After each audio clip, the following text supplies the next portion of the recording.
आप देख रहे हैं इंडिया टाउन न्यूज, भारत की बात। छत्तीसगढ़ में सरकार लगातार दावे करती है कि प्रदेश में लगातार स्वास्थ्य सुविधाओं को सुधारा जा रहा है, लेकिन जमीनी हकीकत दरअसल यह है कि राजधानी रायपुर के बड़े बड़े अस्पतालों में सिर्फ एक दस्तखत के लिए डायलिसिस जैसी दर्जनों मशीनें बंद पड़ी है और जिम्मेदार लोग इस बात पर मौन हैं। प्रशासनिक उदासीनता की वजह से मरीजों की सेहत के साथ खिलवाड़ किया जा रहा है और सिर्फ हाँ और ना के चक्कर में डीकेएस हॉस्पिटल की 44 डायलिसिस मशीनें 6 माह से बंद पड़ी हुई है। चलिए आपको जमीनी हकीकत दिखाते हैं। नमस्कार, आप देख रहे हैं इंडिया टाउन न्यूज और मैं हूं आपके साथ कमर गौस। इस वक्त हम रायपुर के डीकेएस हॉस्पिटल के सामने खड़े हुए हैं। आपको बता दें कि हम यहां क्यों खड़े हैं। हम यहां इसलिए खड़े हैं क्योंकि इस हॉस्पिटल में बड़ी तादाद में मरीज आते हैं और खास तौर से डायलिसिस की अगर हम यहाँ बात करें तो यह 54 डायलिसिस की मशीनें हैं, जिसमें से 44 मशीनें खराब है। अब आप समझ सकते हैं कि इतना बड़ा शहर, मरीजों की तादाद ज्यादा, लेकिन डायलिसिस मशीनें कितनी कम। यहाँ का जो स्टाफ है उनके मुताबिक उन्होंने फाइलें भेज दी है सरकार को कि इसमें मशीनों में कुछ काम किया जाए और मशीनें सुधारी जाए, लेकिन अभी तक की सरकार की तरफ से किसी भी तरह का जवाब नहीं आया है। अब देखना होगा कि सरकार कब इस पर ध्यान देती है और कब मरीजों को राहत मिलती है। चलिए आपको दिखाते हैं डीके हॉस्पिटल रायपुर से ये ग्राउंड जीरो रिपोर्ट मेरे साथ।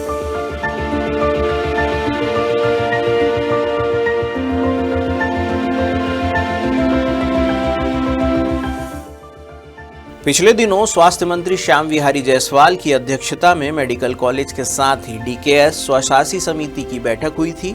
इसमें सांसद बृजमोहन अग्रवाल ने डायलिसिस मशीन तथा वेंटिलेटर के खराब होने का मुद्दा उठाते हुए सुधार में देरी पर नाराजगी भी जताई थी। उन्होंने कहा था कि मरीजों का जीवन सर्वोपरि है, एक दिन की भी देरी किसी की जान ले सकती है। किसी भी स्थिति में जांच मशीनें बंद नहीं होनी चाहिए, लेकिन राज्य शासन से अनुमोदन के इंतजार में डीकेएस सुपर स्पेशलिटी हॉस्पिटल में 44 डायलिसिस मशीनें चालू ही नहीं हो पा रही है और वर्तमान में केवल 10 मशीनों से ही मरीजों की डायलिसिस हो रही है।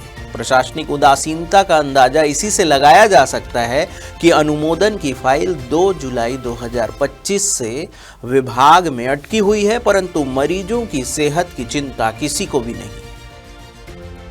यहाँ मेरे फूफा जी हैं जो मैं डायलिसिस के लिए एडमिट कराया था।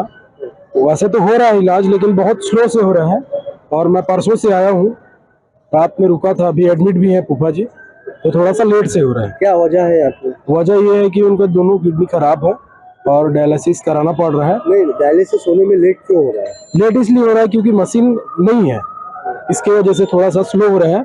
बाकी अभी थोड़ा सा ठीक है क्योंकि कल रात में हुआ है 8:30 बजे के आसपास, तो लगभग 3 घंटा लगा है। डॉक्टर BR अम्बेडकर हॉस्पिटल की तरह ही डीकेएस हॉस्पिटल में स्वास्थ्य सुविधाओं का भी बुरा हाल है। वेंटिलेटर, डायलिसिस मशीन के साथ ही डीकेएस में कई एसी भी बंद पड़े हुए हैं। सप्ताह भर पहले स्वास्थ्य सचिव ने डीकेएस का अवलोकन भी किया था, परंतु अब तक सुविधाएं बेहतर नहीं हो पाई। डायलिसिस मशीनों को चालू करने अस्पताल प्रबंधन द्वारा टेंडर जारी किया गया था।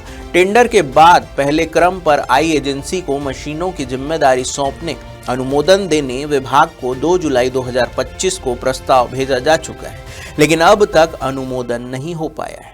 कुछ दिन पहले ही चिकित्सा शिक्षा विभाग की ओर से शासन को अनुमोदन की फाइल आगे बढ़ाई गई। मरीजों की सेहत और सुविधाओं से जुड़ी फाइलों पर प्रशासनिक उदासीनता मरीजों पर भारी पड़ रही है। अनुमोदन होते ही L1I एजेंसी को वर्क ऑर्डर जारी करना है। यही एजेंसी डायलिसिस मशीनों को सुधारेगी और रखरखाव करेगी। प्राप्त जानकारी के अनुसार पहले 45 से 50 मरीजों की डायलिसिस होती थी, किंतु अभी डायलिसिस की संख्या आधी ही रह गई। अस्पताल प्रबंधन से मिली जानकारी के अनुसार डायलिसिस पर लगने वाला शुल्क भी घट गया है। पहले डायलिसिस के लिए 1580 रुपए शुल्क लगता था, लेकिन अब वही शुल्क 1334 रुपए निर्धारित हुआ है। बताते हैं कि रोजाना बड़ी संख्या में डायलिसिस के लिए मरीज डीकेएस हॉस्पिटल आते हैं, परंतु मशीनें खराब होने की वजह से बड़ी संख्या में मरीजों को निराश होकर लौटना पड़ रहा है। कुछ मरीजों को डायलिसिस के लिए इंतजार भी करना पड़ रहा है। तो आपने देखा कि रायपुर का इतना बड़ा अस्पताल और किस तरह की व्यवस्थाएं। हमने इस ताल्लुक से यहाँ की जो जिम्मेदार है शिप्रा शर्मा, उनसे भी बात करने की कोशिश की, लेकिन उन्होंने ऑफ द कैमरा साफ तौर से कैमरे पर आकर कुछ भी कहने से इनकार कर दिया और कहा कि हमने इससे जुड़ी सारी फाइलें सरकार को भेज दी है। अब आगे देखना होगा कि सरकार इस पर किस तरह के कदम उठाती है। कैमरामैन अवधेश के साथ Kamar Gaus, India Town News, Raipur. आप देख रहे हैं इंडिया टाउन न्यूज, भारत की बात।